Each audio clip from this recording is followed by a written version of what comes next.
Star ಮಾಡೋವಂಥದ್ದು ಯಾರು ಅಂದರೆ ಮೊದಲನೇದಾಗಿ ನಿರ್ಮಾಪಕರು, ಆಮೇಲೆ ನಿರ್ದೇಶಕರು. ಅದಾದ ನಂತರ ಜನಗಳು ಸ್ಟಾರ್ ಮಾಡ್ತಾರೆ. ಎಲ್ಲದಕ್ಕಿಂತ ಮುಖ್ಯವಾಗಿ ದೊಡ್ಡ ಸ್ಟಾರ್ ಯಾರು ಒಂದು ಸಿನಿಮಾಕ್ಕೆ ಅಂದರೆ ಅದು ನಿರ್ಮಾಪಕರು, ನಿರ್ದೇಶಕರೇ ದೊಡ್ಡ ಸ್ಟಾರು.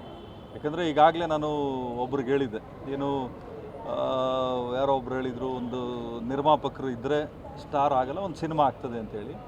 ಸೊ ಒಂದು ನಿದರ್ಶನ ಏನು ಅಂದರೆ ನಿರ್ದೇಶಕರು, ನಿರ್ಮಾಪಕರು ಸೇರಿದಾಗ ಮಾತ್ರ ಒಂದು ಸ್ಟಾರ್ನ ಹುಟ್ಟಾಕುವಂಥ ಶಕ್ತಿ ಇರ್ತದೆ ಅಂತ ಇದೊಂದು ದೊಡ್ಡ ನಿದರ್ಶನ.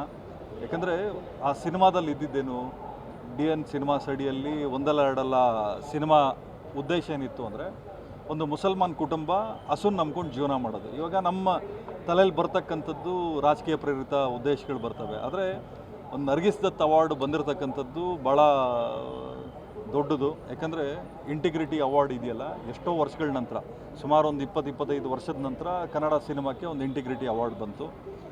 ಆ ಸಿನಿಮಾ ಮುಖ್ಯ ಲೈನ್ ಏನು ಅಂದರೆ, ಒಂದು ಮುಸಲ್ಮಾನ್ ಕುಟುಂಬ ಹಸುನ್ ನಂಬ್ಕೊಂಡು ಜೀವನ ಮಾಡ್ತಾ ಇರ್ತಾರೆ. ಆ ಮುಸಲ್ಮಾನ್ ಹುಡುಗನಿಂದ ಹಸು ಕಳೆದೋದ್ಮೇಲೆ ಯಾವ್ಯಾವ ರೀತಿ ಬದಲಾವಣೆಗಳಾಗ್ತದೆ ಅನ್ನೋ ಒಂದು ದೃಷ್ಟಿಕೋನ ಇಟ್ಕೊಂಡು ಸಿನಿಮಾ ಮಾಡಿರ್ತಕ್ಕಂಥದ್ದು. ಸತ್ಯಪ್ರಕಾಶ್ ಅವರು ಭಾಳ ಚೆನ್ನಾಗಿ ನಿರ್ದೇಶನ ಮಾಡಿ ಈ ಅವಾರ್ಡ್ ಏನು ಸಿಕ್ಕಿದೆ, ನಮ್ಮ ತಂಡದವರು ಯಾರು ದರ್ಶನ್ ಇರ್ಬೋದು, ಸತ್ಯಪ್ರಕಾಶ್ ಇರ್ಬೋದು, ಎಲ್ಲರಿಗೂ ಈ ಅವಾರ್ಡು ಮೀಸಲು ಅಂತ ನಾನು ಹೇಳ್ತೀನಿ. ಸರ್, ತಾವು ಹೇಳಿದಂಥ ಮಾತನ್ನ ಹಿಂದೆ ನಟರು ಹೇಳ್ತಾರೆ, ಅನ್ನದಾತರು ಅಂತ ಹೇಳ್ತಾರೆ. ಈಗಿನ ನಟರು ಅದನ್ನ ಮರ್ತಿದ್ದಾರೆ. ಸರಿ, ಈಗ ಏನಾಗ್ತದೆ ಅಂದರೆ ಸಿನಿಮಾ ಸ್ಟಾರ್ ಆದಮೇಲೆ ಅನ್ನದಾತರು ಬೇಕಾದಷ್ಟು ಜನ ಆಗ್ಬಿಡ್ತಾರೆ. ಅಂದರೆ ನಿರ್ಮಾಪಕರು ಬಿಟ್ಟು ಈ ಒಂದಷ್ಟು ಫ್ಯಾನ್ ಕ್ಲಬ್ಗಳನ್ನ ಕಟ್ಕೊಂಡು ಒಂದಷ್ಟು ಕ್ಯಾಂಪೇನ್ಗಳಿಗೆ ಕರ್ಕೊಂಡೋಗಿ ಅನ್ನ ಹಾಕಿದ್ರೆ ಅವ್ರನ್ನ ಅನ್ನದಾತರು ಅಂತಾರೆ. ಅದಲ್ಲ ಯಾಕಂದರೆ ಪ್ರತಿನಿತ್ಯ ಅನ್ನ ಕೊಡೋರು ಅಂದಾತ್ರೆ ಹೊರತು ವರ್ಷಕ್ಕೊಂದ್ಸಲಿ ಅನ್ನ ಹಾಕೋರು ಅಂದಾತ್ರೆ ಯಾವತ್ತೂ ಆಗಲ್ಲ. ಅದಕ್ಕೆ ಹೇಳ್ತಾರೆ, ಹಿರಿಯರು ಹೇಳ್ತಾರೆ, ವೇದ ಸುಳ್ಳಾದರೂ ಗಾದೆ ಸುಳ್ಳಾಗಲ್ಲ ಅಂತ.